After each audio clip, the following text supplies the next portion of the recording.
Hey 302, I'm Jackie Ferris. This week on the show, we visit the Wilmington Ballet to get a behind-the-scenes look at the preparations for the Nutcracker. So lace up those toe shoes, the 302 is on point.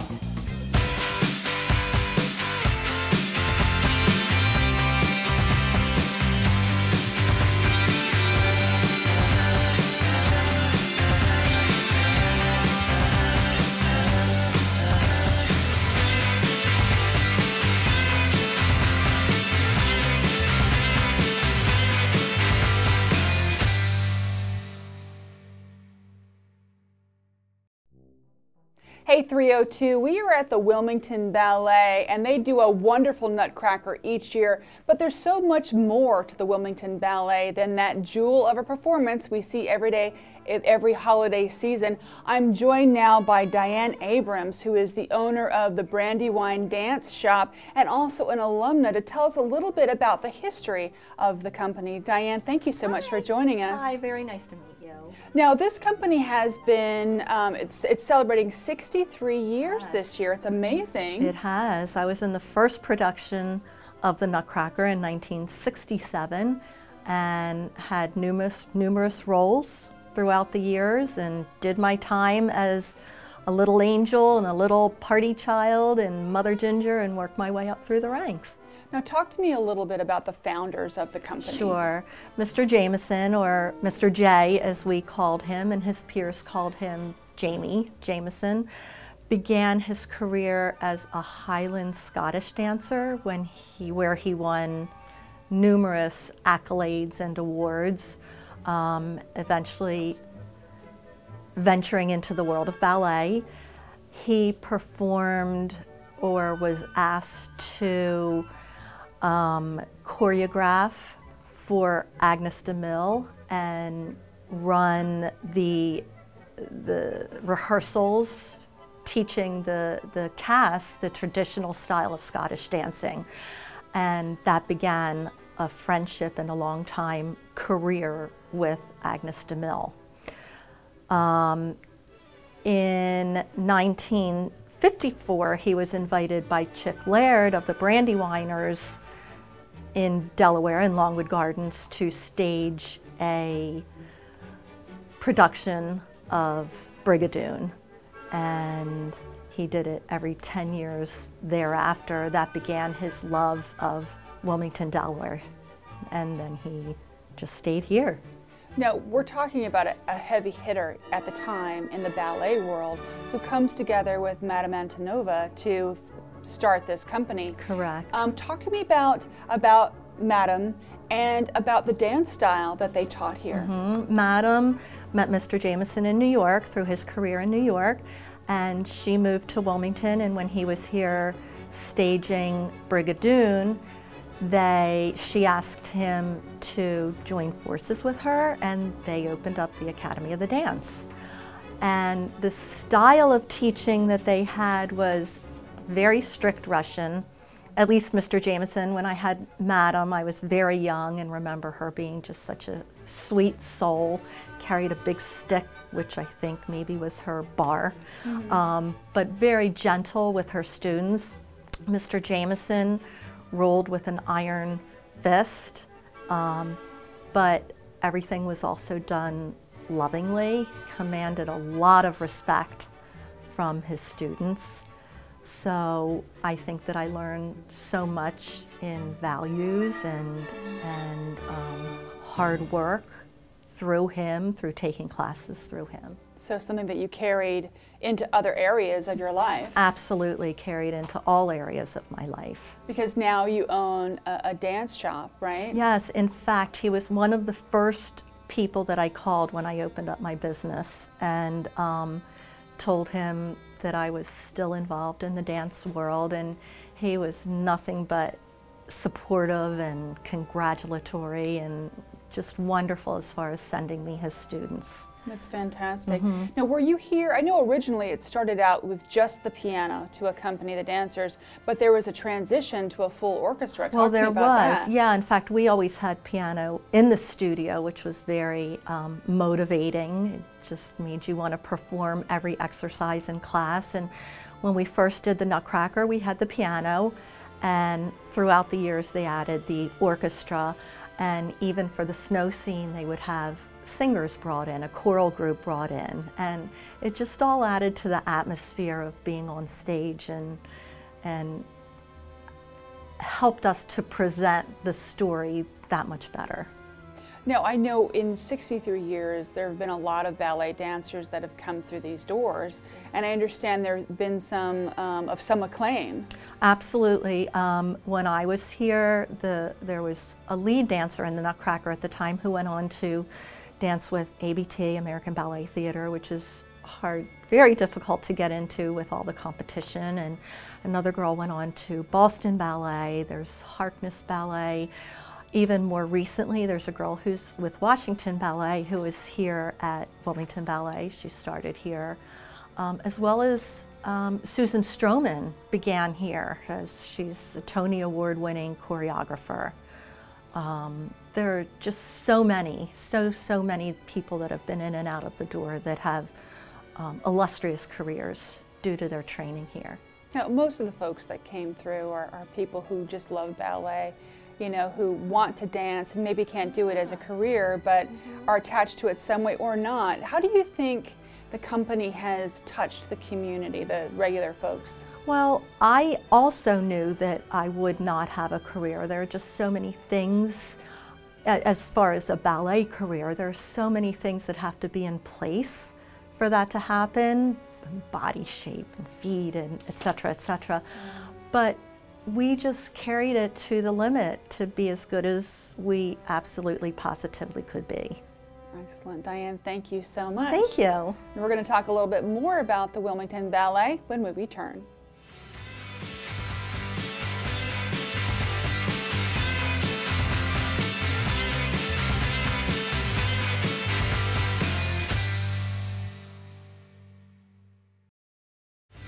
Hey, I'm Maddie from Squeezebox, and when I want to know what's going on in Wilmington and find out what's cool, I check out 302 TV.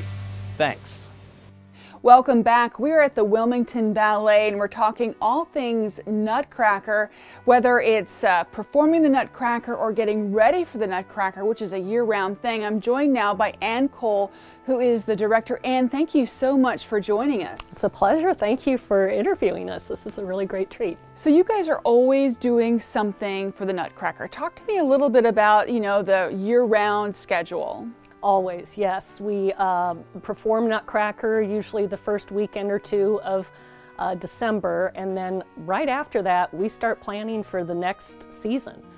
We hold what's kind of referred to as our post-mortem, where we get together with the crew and our volunteers and dancers and staff and talk about what went well, what could we do better next year, and make a big chart of that so that we can you know, fine-tune things. In January, we start right away needing to secure the theater, the Playhouse on Rodney Square, secure those dates for the next Nutcracker, secure our guest artists, nail down the orchestra and chorus members because they've all got to arrange their calendars and commit to that very early on in the year.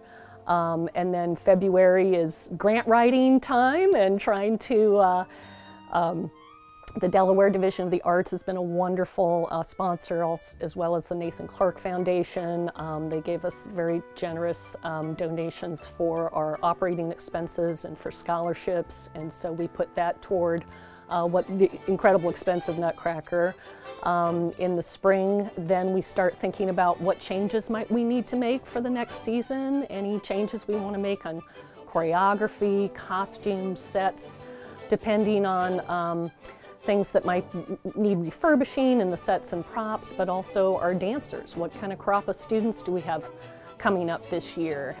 What do we think they're going to be ready for the next Nutcracker?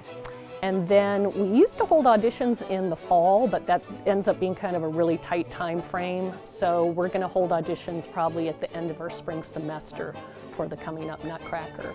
Then we start marketing over the summer, and right after Labor Day, we have rehearsals, Nutcracker rehearsals every weekend until showtime. Now, when you talk about the cast, you have some professionals, but most of the cast are people who are here, people who love ballet, and they have different levels of skill, right? Absolutely. Our Nutcracker is open to all of our students between the ages of 7 and people in their 70s. So we have a really unique opportunity here for our students to perform most of the roles in Nutcracker. We do hire a couple of lead world-class performers from the New York City Ballet this year, Unity Phelan and Russell Jansen, but most of the rest of the roles are performed by our students. Well, tell us a little bit about Unity Phelan. She is just a beautiful dancer. She had quite a bit of extra fame this year as a ballerina assassin for the John Wick 3 movie. So she's had quite a lot of interviews surrounding that. And then Russell Jansen is a principal with New York City Ballet, and we worked with them last year, and they're just the most professional, kind, wonderful people, and were tremendous mentors to our students. They really set a great example of ballet professionalism for our students. Definitely sharing the love of ballet. Now we are in the costume room, and you were saying that you have to go through and see what you need to replace or fix or whatever. This has got to be a huge undertaking. It is, and it's been done largely by our costume mistress extraordinaire, Karen Hostler, for the past many years. She teaches most of the classes in our adult program, and she is an absolute wizard. She not only is an amazing teacher, but an amazing seamstress too. She takes all of these costumes every year and alters them to fit the next cast of Nutcracker. That's amazing. Which changes tremendously every year, again, depending on kind of how these kids grow up, how many kids we have in a particular age group and ability group. We might have more of party scene girls one year and fewer the next, more soldiers one year, fewer the next, and she's got to alter those costumes to fit every year. Many of these costumes are handmade and are very delicate. They have all kinds of hand-sewn jewels on them, lame, brocade. They're just gorgeous. Talk to me about quickly about the different lengths of skirts for a ballerina. Yeah, so I think a lot of people are used to seeing ballerinas in a classic tutu. That is the round tutu that shows the majority of your legs. Then there's a longer tutu that's called a romantic tutu. That came about in style in the 1800s when point work was coming into fashion in ballet. So we talked about the dancers, we talked about the costumes, and we can't forget the orchestra and the chorus. Talk to me about them. Well, we're really so fortunate to be able to produce a Nutcracker with a live orchestra and chorus. It makes such a difference in our the students' education, to see what that's like to dance on stage with, interacting with the orchestra and waiting for the conductor's cue. And it just makes the performance so much richer and more enjoyable. And then the chorus comes in. There's a famous part in the snow scene where the chorus voices come in. So we're trying to keep it as close to the original Tchaikovsky score and intention as possible. Thanks, Anne. Coming up, we're going to go into the studio and check out some of the dancers and tell you how you can get involved in the Wilmington Ballet. Stay with us.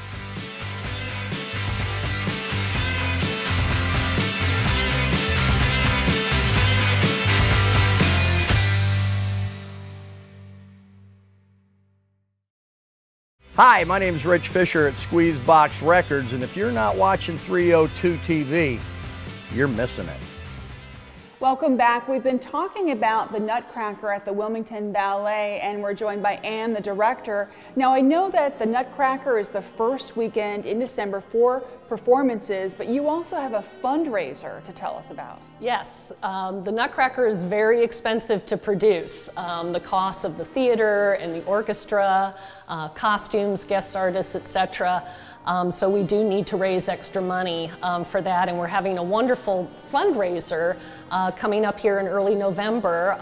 The BBC Tavern is hosting a guest bartender fundraiser. We're going to have faculty and staff and board members all coming to guest bartend and donate the tips to help raise money for the Nutcracker Orchestra.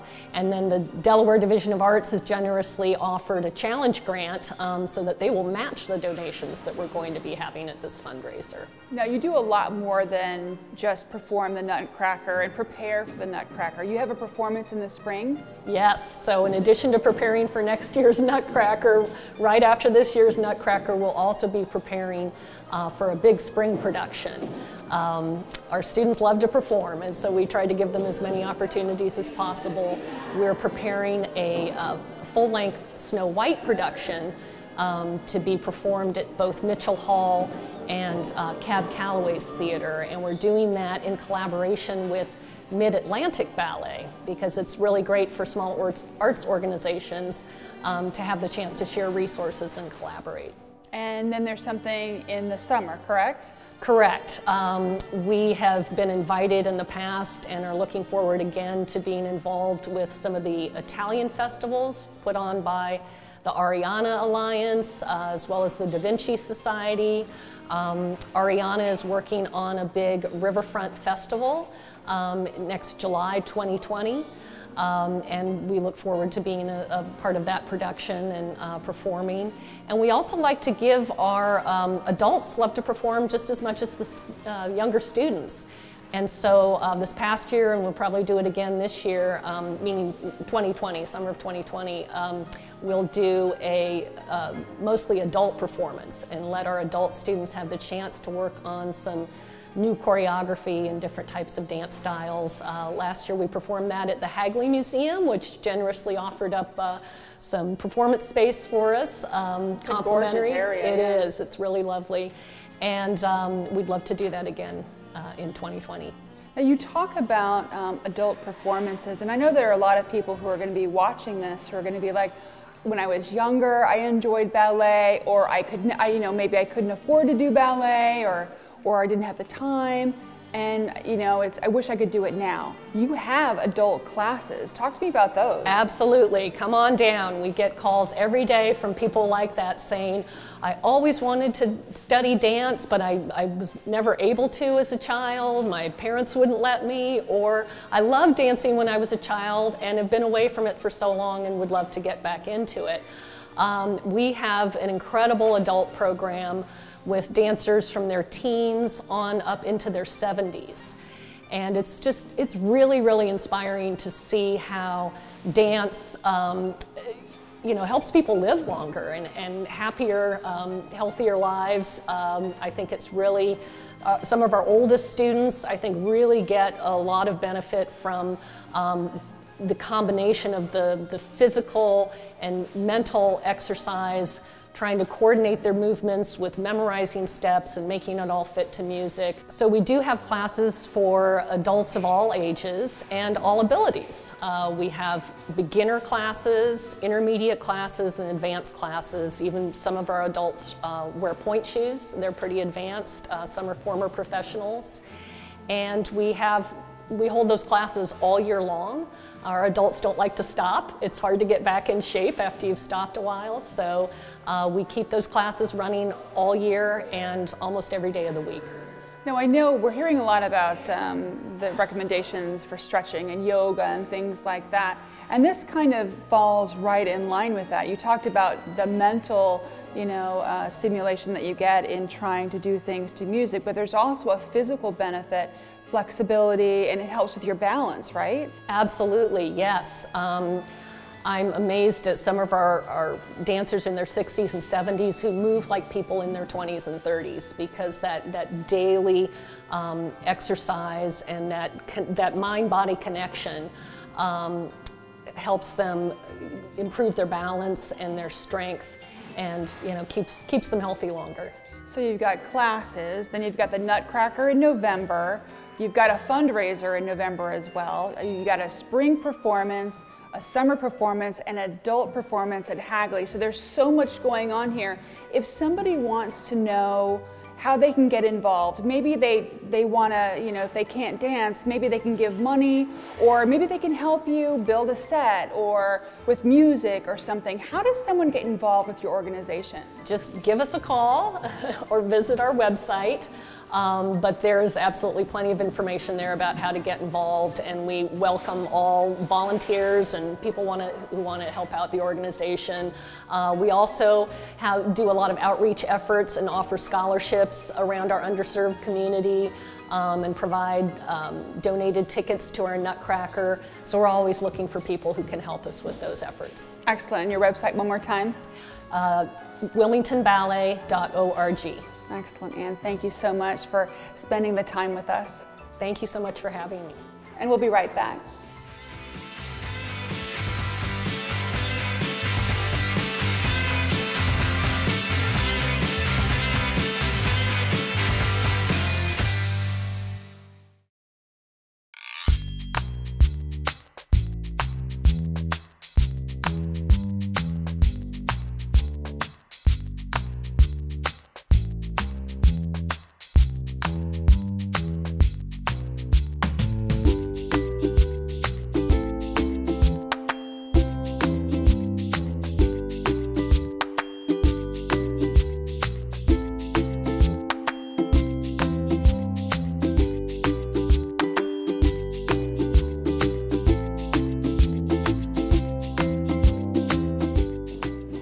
That'll do it for this episode of the 302. For more information on the Wilmington Ballet, visit wilmingtonballet.org. We leave you now with more on the Advanced Students Dance class. Until next time, we'll see you on the 302.